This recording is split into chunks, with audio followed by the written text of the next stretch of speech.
Welcome everybody to a look at a new release from Eureka, and it is two films by Kiyoshi Kurosawa, via their Masters of Cinema series. So yeah, the first of which is from 1999, and it is called Charisma. So this is a philosophical drama that clocks in at 102 minutes long. Stars Yakusho, who was also in Cure and Pulse from Kurosawa, who did also Creepy, as well as The Third Murder. Then you got Hiroki Ikechu, who was in the first Ip Man film. And finally, Ren Asugi, who was in Sonatine and Shikoku.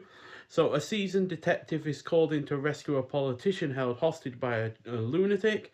In a brief moment of uncertainty, he misses the chance for action, and both are killed. Leaving his job and family without explanation, he makes his way to a mountain forest where he encounters several people as well as a peculiar tree called Charisma. So, I'm not going to suggest that I understood everything that this film had on offer, certainly in terms of particularly the way that it ends, but I was never bored by it, as this was overall an engaging effort throughout. This is thanks to the really good cast, solid pacing, and the themes are portrayed in an effective manner, such as environmentalism, individualism, collectivism, and such and such. But like I said, the ending is a little bit ambiguous, far more than the second film in this release, and yeah, I just didn't feel like that element of it was satisfying. That said, the cinematography is great, the score is well done, there is atmosphere aplenty, and the script is well written, especially when it comes to the character interactions and its themes. But yeah, the ending is not particularly satisfying, as yeah, like I said, it is quite ambiguous, and for large stretches of this, you're also not entirely sure where it's going to go, which is normally an okay thing if there are other things to supplement it. But outside of the positives that I said there, it definitely could have done with something else to really keep you engaged in some sort of form or another.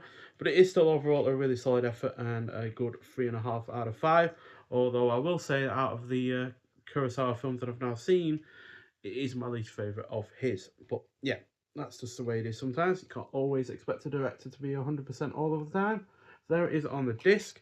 And on that disc itself, we've got a 1080p HD presentation of the film with the original Japanese audio, uh, although it is only in 2.0 LPCM for Charisma.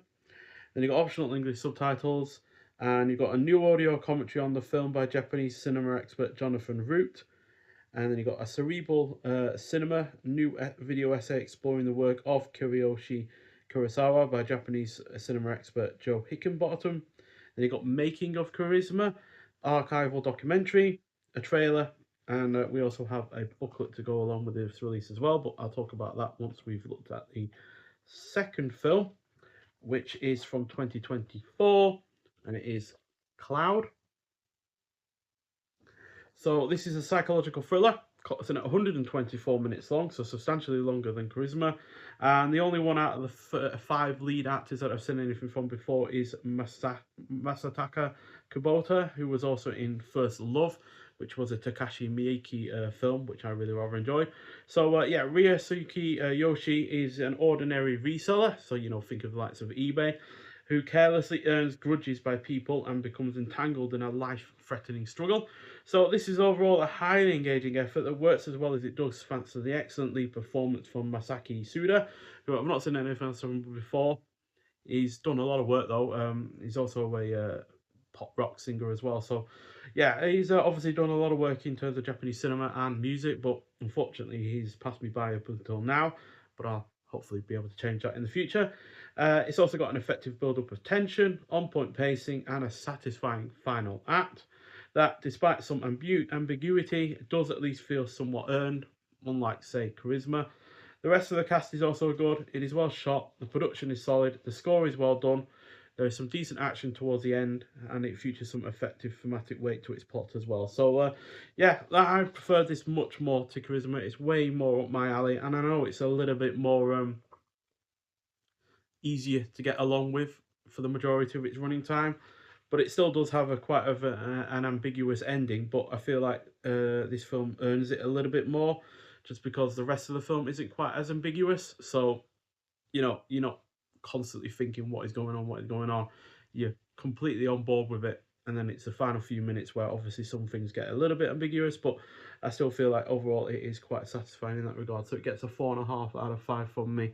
One of my favourites from Kurosawa that I've seen so far, with only the likes of Cure probably beating it. So yeah, separate discs for this film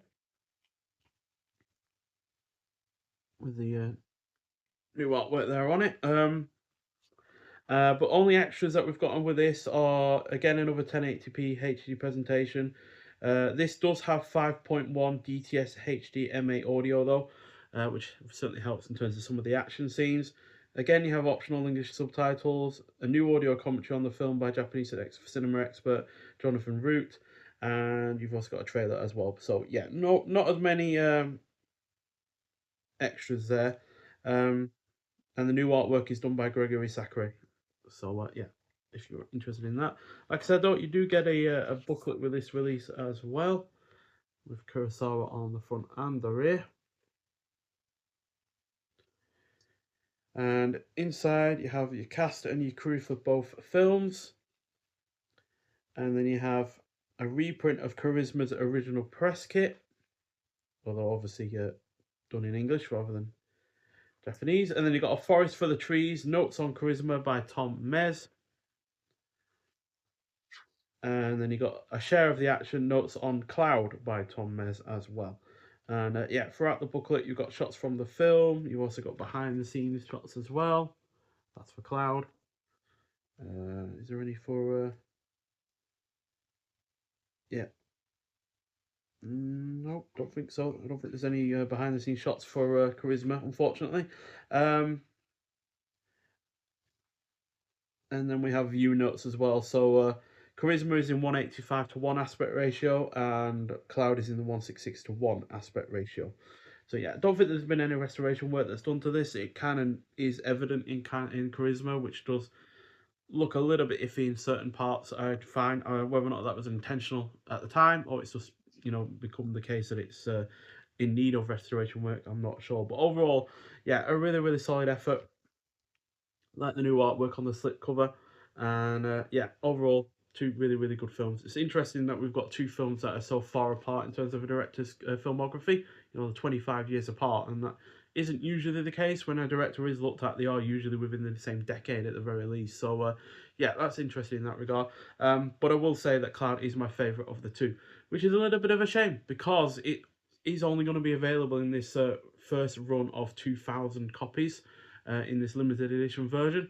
Once this limited edition version sells out, there will only be a standard version of Charisma released, without Cloud getting its own standard edition either. So yeah, which is a bit of a shame, really. I'm not sure why that is the case. Probably a rights issue or something.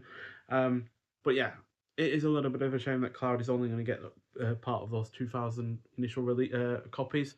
So if you are interested in getting both films together, then this limited edition version is the only way you're going to be able to do that. So get out there and get it if you haven't already, especially if you are a fan of Kurosawa films. I certainly am. You know, Cure, Pulse, and Creepy were all really rather good. Cure being my favourite of the three. And yeah, these two are another worthwhile entry into his filmography that I've seen so far. So yeah, hopefully we get more from him in the future. But nonetheless, thank you for watching. If you've seen Charisma or Cloud before, let's hear your thoughts on them. And I'll see you in the next one. Bye.